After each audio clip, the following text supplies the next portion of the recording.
pas, comme il fallait un minimum de 6 mois pour ne pas être candidat, eh bien, on l'a condamné à 6 mois, ce qui l'a empêché d'être candidat. Et cette condamnation, comme vous le savez, elle est intervenue, elle est fondée sur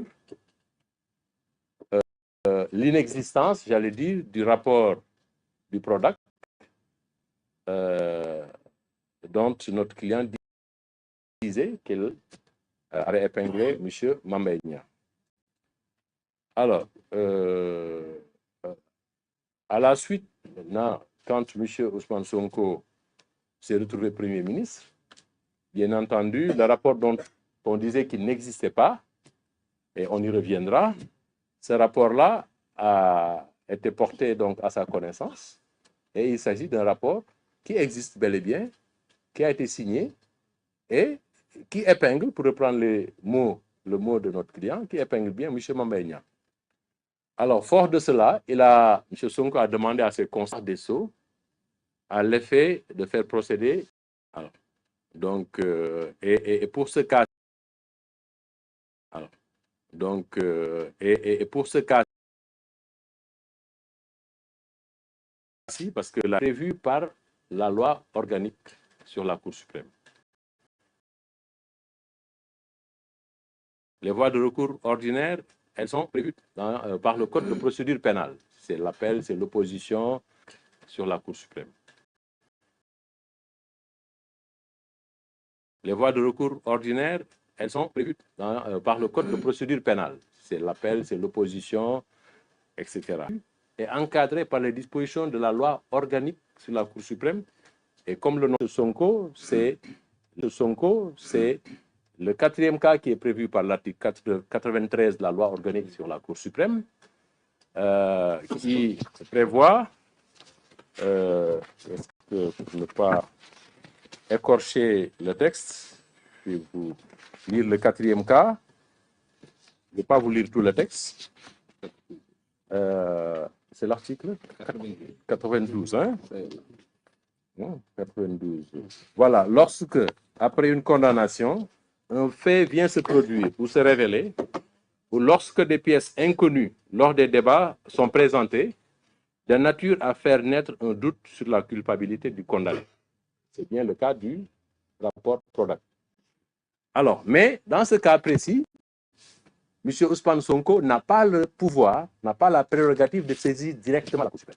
Ses avocats non plus. Le passage obligé, c'est le ministre de la Justice, garde des Sceaux. Donc, il nous a instruit de saisir le garde des Sceaux, ce que nous avons fait, correspondance, pour lui demander de bien vouloir instruire une demande de révision sur la base de cet élément nouveau. Et le garde des Sceaux, Mme Yacine Fall, qui a hérité de ce courrier-là, a effectivement fait les démarches. Et je tiens à préciser qu'elle ne l'a pas fait en tant que politique.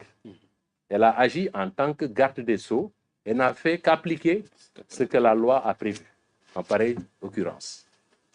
Alors, donc, le 93, dans le 4e cas, donc le cas qui nous concerne, le droit de demander la révision appartient au garde des Sceaux, ministre de la Justice, le droit d'initier la procédure de révision. Et donc, le garde des Sceaux qui statue après avoir pris l'avis d'une commission composée des directeurs de son ministère, du procureur général près la Cour suprême, d'un magistrat du siège de la Cour suprême, désigné par le premier président. Donc, elle n'a pas fait autre chose que de se conformer aux dispositions de la loi. Donc, elle a réuni la commission. Donc, cette commission qui regroupe les différents directeurs de son ministère a été présidée pour la circonstance par un magistrat de la Cour suprême qui est président de chambre à la Cour suprême. Donc, après le premier président et le procureur général, c'est le magistrat le plus haut en grade au niveau de la Cour suprême. Et avec la présence de M. le procureur général himself. Il aurait pu déléguer un avocat général, un premier avocat général, mais c'est lui-même, le procureur général près la Cour suprême, qui est venu siéger 2 directeurs généraux et peut-être 2 directeurs généraux et peut-être 7 ou 8 directeurs. Donc, présidence, président de chambre, 7 ou 8 directeurs. Donc, présidence, président de chambre à la Cour suprême, procureur général, directeur, madame le directeur général de la protection judiciaire et sociale, monsieur le directeur général de l'administration pénitentiaire, monsieur le directeur des affaires civiles et du sceau, monsieur le directeur des affaires criminelles et des grâces, monsieur le directeur des services judiciaires, monsieur le directeur de la justice de proximité et de la promotion de l'accès aux droits, monsieur le directeur des droits humains, monsieur le directeur de la dématérialisation et de l'automatisation, monsieur le directeur de la promotion de la bonne gouvernance, monsieur le directeur de l'administration générale et de l'équipement, entre autres. Donc, vous voyez que c'est quand même des directeurs. Et parmi cette liste-là, dans cette liste, vous verrez qu'il y a peut-être 8 magistrats, et pas lesquels, pas n'importe lesquels. Le magistrat président de chambre à la Cour suprême, le procureur général de la Cour suprême, et d'autres magistrats qui ont en tout cas, pour tous ceux qui étaient là, entre 25 et 40 ans d'expérience, qui ont occupé toutes les fonctions dans cette magistrature. J'insiste sur la composition, c'est pour que vous sachiez bien que si cette commission ainsi composée examine le rapport du PRODAC qui lui a été soumis et décide de donner un avis favorable en estimant qu'effectivement le rapport contient des éléments de nature à épingler, parce que je reprends le mot de notre client, et a émis un avis favorable pour la révision de son procès, ce qui est une première. En tout cas, moi, dans ma petite expérience, je n'ai pas encore eu vent de la réunion de cette commission qui aurait rendu un avis favorable à une révision d'un procès quel qu'il soit. Alors donc, c'est pourquoi nous estimons que cette commission, qui est quelque part même l'émanation de la Cour suprême, puisqu'il y a un président de chambre, je pense qu'il doit être le président de chambre le plus ancien, je n'ai pas cité son nom, et monsieur le procureur général, c'est une émanation de la Cour suprême, et je vois mal demain la Cour suprême venir prendre le contre-pied de la commission qui a émis un avis favorable, d'autant plus qu'il n'y avait absolument rien d'extraordinaire, de particulièrement technique. Il s'agissait de faits qu'il fallait juste apprécier. Le rapport, est-ce que le rapport contient des éléments qui peuvent incriminer Mame Mbaye Niang? Ils disent oui, effectivement, parce que Mame Mbaye Niang a signé un ordre de service de démarrage des travaux au profit de l'entreprise Green 2000, 5 mois avant la signature du contrat. Et ce qui a permis à cette entreprise de se faire payer à hauteur de 2 milliards et poussière, alors qu'il n'y avait pas encore de contrat. Rien ne liait cette entreprise avec l'administration sénégalaise, avec le PRODAC. Et pourtant, on a signé un ordre de démarrage des travaux au profit de cette entreprise. Bon, voilà. Non, après, les commentaires, ceux qui auront le rapport peut-être pourront les faire, mais il n'y a rien de nouveau sous le soleil, parce que c'est exactement ce qui avait été dit à l'époque, et c'est exactement clamation des parties indiquant un des 3 premiers cas. Pour les 3 premiers cas, c'est les parties qui saisissent. Mais pour le 4e cas, qui concerne M. Ousmane Sonko, c'est le garde des Sceaux qui a saisi le procureur général. Aujourd'hui, le dossier a été transmis, a été respecté. Dans le fond, je ne vois pas ce qui peut aujourd'hui empêcher la révision du procès. Certains seraient tentés de penser qu'avec l'intervention de la loi d'amnistie, la révision ne pourrait prospérer, on ne pourrait pas aller à la révision du procès parce que c'est des faits qui ont été amnistiés. C'est vrai, c'est des faits qui ont été amnistiés. Mais c'est une amnistie qui procède d'une loi ordinaire.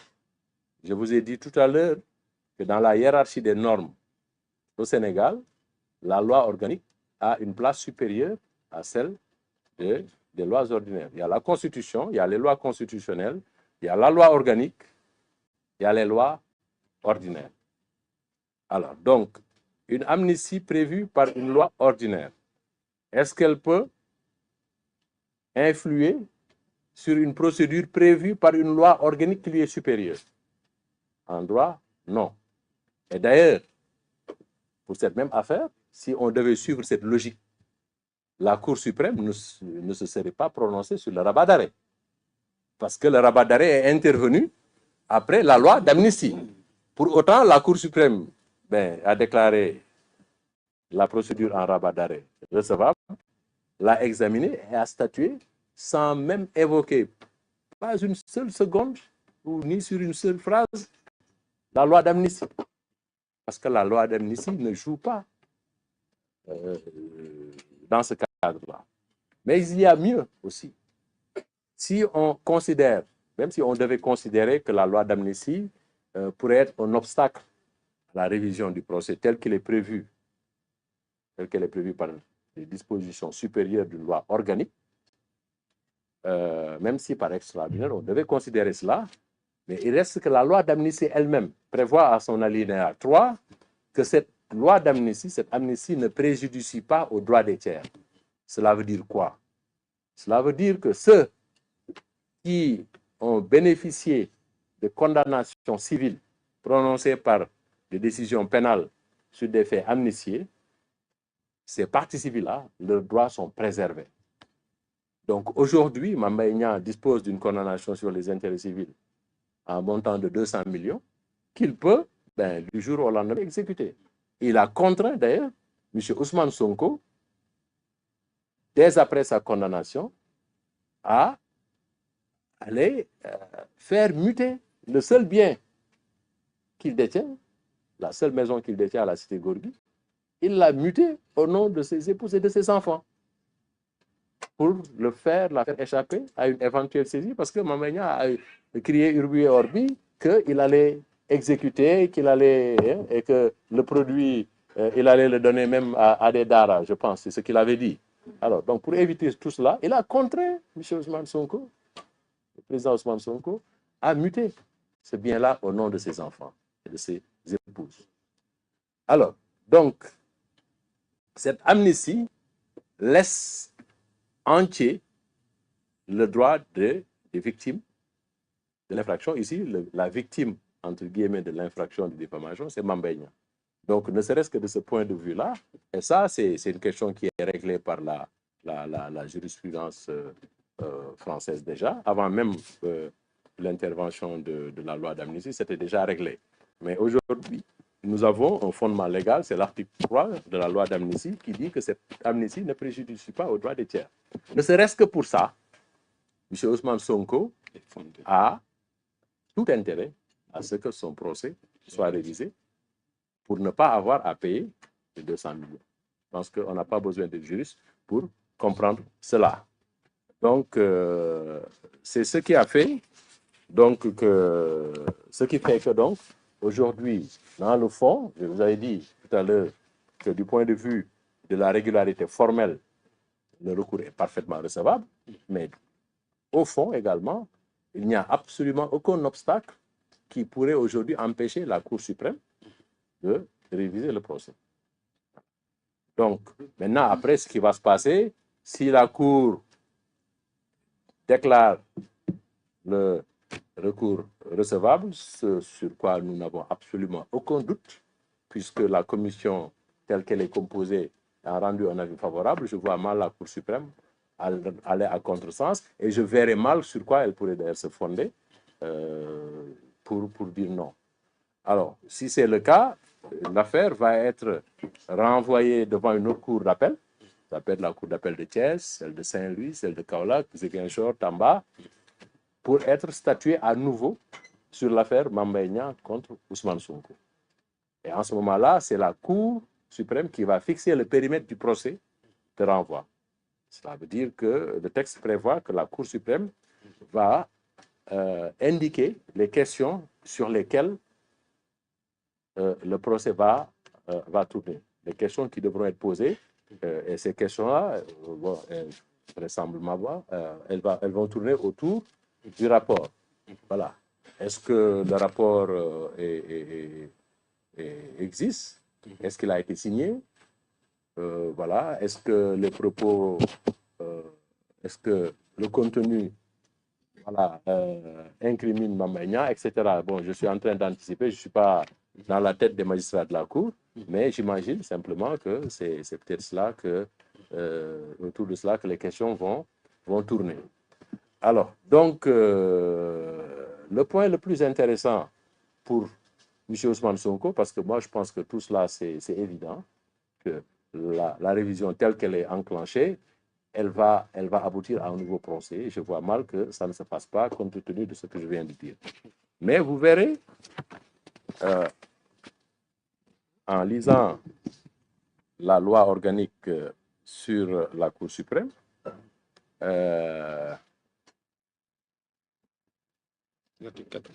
c'est l'article 95. Voilà.